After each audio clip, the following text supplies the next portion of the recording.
In one of the most infamous moments in baseball history, George Brett of the Kansas City Royals and Billy Martin of the New York Yankees were instrumental parts of a controversial call involving the amount of pine tar on a bat. Today, we'll look back at the game and how the Yankees tried everything they could to prevent it from being resumed.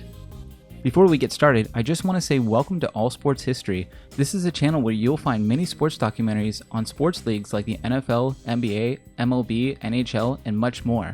So please consider subscribing and hitting that notification bell if you don't want to miss any of those. Okay, let's get back to today's video. On Sunday, July 24th, 1983, the Kansas City Royals were visiting the New York Yankees to play the last game of a 4-game series. Coming into the game, the Royals had a win-loss record of 44 wins and 45 losses, and one tie, stemming from a game they played with the Texas Rangers in May of that season. The Yankees had a record of 52 wins and 40 losses. The game was a back-and-forth affair through most of it, with the Royals trailing the Yankees 3-4 in the top of the 9th inning. The Yankees got the first 2 outs, but Royals shortstop UL Washington was able to reach first base with a single. Because the next batter was third baseman George Brett, the Yankees decided to replace relief pitcher Dale Murray with their closer Goose Gossage. Seen here apparently forgetting where the players' parking lot is and showing up just in time to pitch. Brett would foul off the first pitch, but on the second, he crushed the ball into the right field stands for a 2-run home run, which gave the Royals a 5-4 lead. Yankees manager Billy Martin left the dugout to speak to home plate rookie umpire Tim McClellan as Brett was still rounding the bases. McClellan, seen here with this amazing trading card that has fascinating tidbits like, "My favorite food is anything that's in front of me."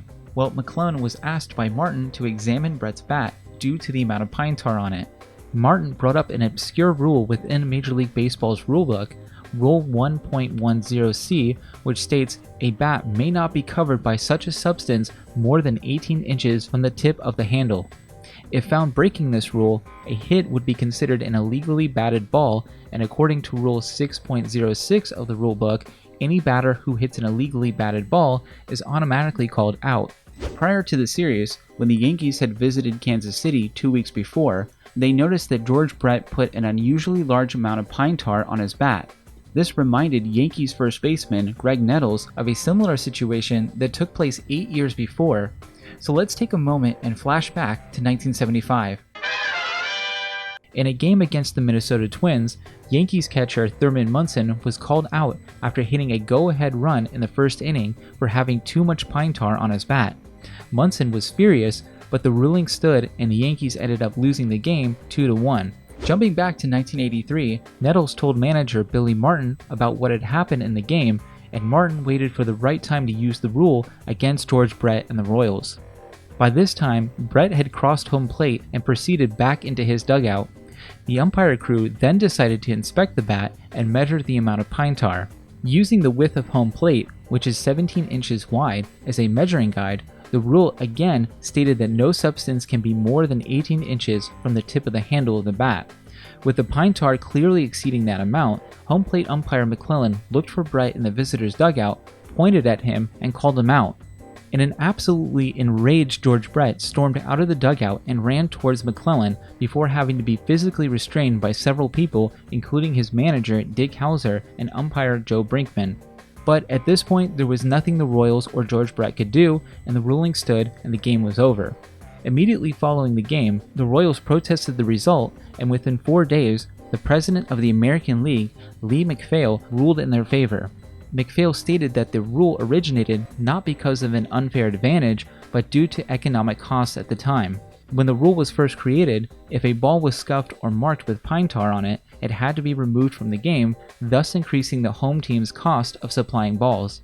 MacPhail further went on to say that George Brett had not violated the spirit of the rules nor deliberately altered the bat to improve the distance factor.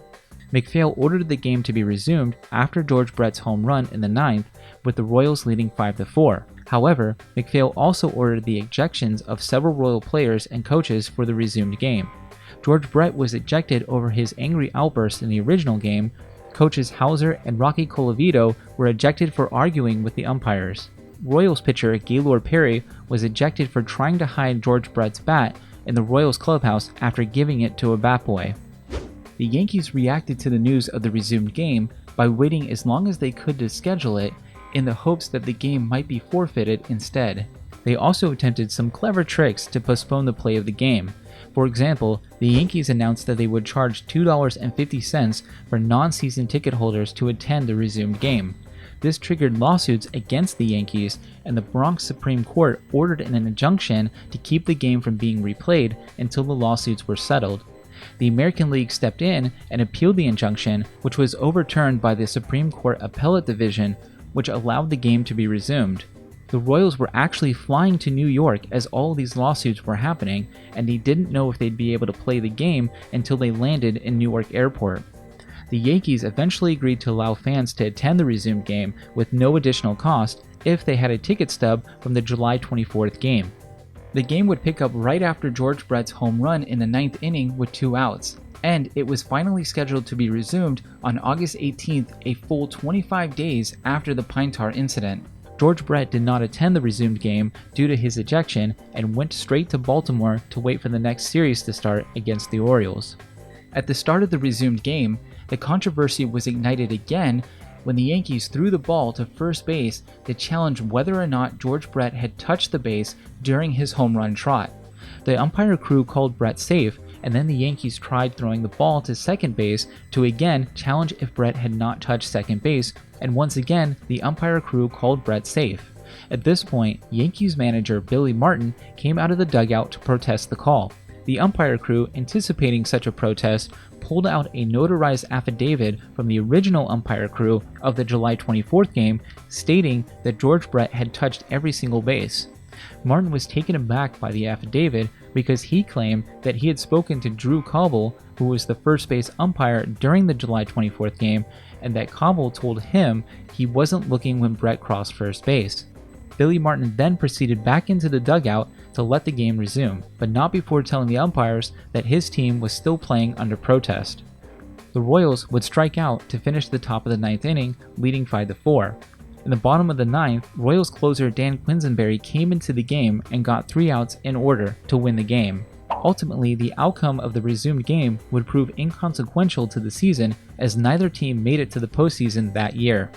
George Brett, seen here in an intimate moment with his bat, actually continued to use the Pine Tar bat for a few more games after the incident, but it was suggested to him that he stop using it because the bat would be worthless if he broke it.